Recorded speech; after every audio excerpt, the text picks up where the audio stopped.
124,5 მილიონი ევრო ინფრასტრუქტურული, მუნიციპალური და აგრარული პროექტებისათვის. თანხას გერმანიის მთავრობა საქართველოს გამოუყოფს. შეთანხმებას ხელი გერმანიის ფედერაციულ რესპუბლიკასა და საქართველოს მთავრობას შორის მოეწერა. დოკუმენტი ქვეყნებს შორის ფინანსურ თანამშრომლობასა და ენერგეტიკისა და კლიმატის ფონდის ფარგლებში განსახორციელებელ ღონისძიებებს ითვალისწინებს. ძალიან მნიშვნელოვანი პროექტებია და აღნიშნული პროექტების მეშვეობით ჩვენ განახორციელებთ მნიშვნელოვან ღონისძიებებს იმისათვის, რათა ქართული ეკონომიკა უფრო დაუახლოვდეს ევროპულ ეკონომიკას. თანამშრომლობის ფარგლებში 5 მიმართულების პროექტების დაფინანსებაა გაწერილი. ამათგან აჭარაში 2 მიმართულება, სოფლების წყლით მომარაგება, კანალიზაციის სისტემის მოწყობა და სანაპირო ზოლის დაცვა იგეგმება. ინფრასტრუქტურული პროექტების განსახორციელებლად აჭარისთვის 20 მილიონი ევრო, სანაპირო ზოლისთვის კი 7 მილიონი ევრო დაიხარჯება.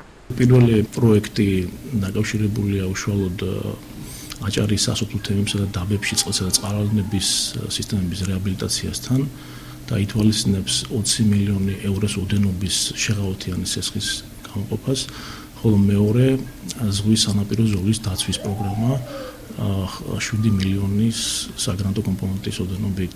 პირველ ეტაპზე მოხდება აღნიშნული პროექტების წინასწარ ტექნიკურ-ეკონომიკური შეფასების კვლევა. აჭარის სოფლებში წყლის მომარაგებისა და კანალიზაციის სისტემის მოწყობის აუცილებლობაზე საუბრობს ხელვაჩაურის გამგებელი. ნადიმ ვარშანიძის თქმით, ამ ეტაპზე 9 თემში ინფრასტრუქტურა კვლავ მოუწესრიგებელი რჩება. შარშან გასულ წელს ამ ბიუჯეტში ჩასმულია მოსახლეობის წყლით მომარაგება, ასევე სანიაღური არხების მოწესრიგება, ეგრეთ წოდებული კანალიზაციების მოწესრიგება და ასე შემდეგ. ვინაიდან ეგ პრობლემა აწუხებს მოსახლეობას და თუ გერმანიის ბანკის მხარდაჭერის პროგრამითაც ამ მიმართულებით თანხები წამოვა და დაფინანსდება ეს პროექტები, ეს პროგრამები ძალიან კარგი და მისასალმებელი იქნება ჩვენი მხრიდან. ბათუმის მერიაში აცხადებენ, რომ პრიორიტეტები საჭიროების მიხედვით განისაზღვრა. ჯავა ტუღუშის თქმით, ბათუმისათვის შემოერთებულ ტერიტორიებზე წყლისა და კანალიზაციის სისტემის სარეაბილიტაციო სამუშაოები მესამე ფაზის შემდეგაც დაუსრულებელი რჩება, რისთვისაც 25-30 მილიონი ევრო იქნება საჭირო.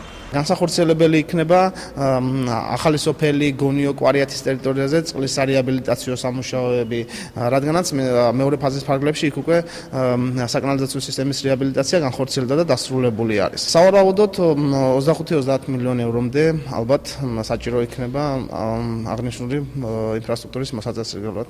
როდის დაიწყება დაფინანსებული პროექტების განხორციელება, რა თანხა დაიხარჯება კონკრეტული პროექტებისათვის და რა მოცულობის სამუშაოები ჩატარდება ამ ეტაპზე, როგორც სამინისტროში აცხადებენ, უცნობია.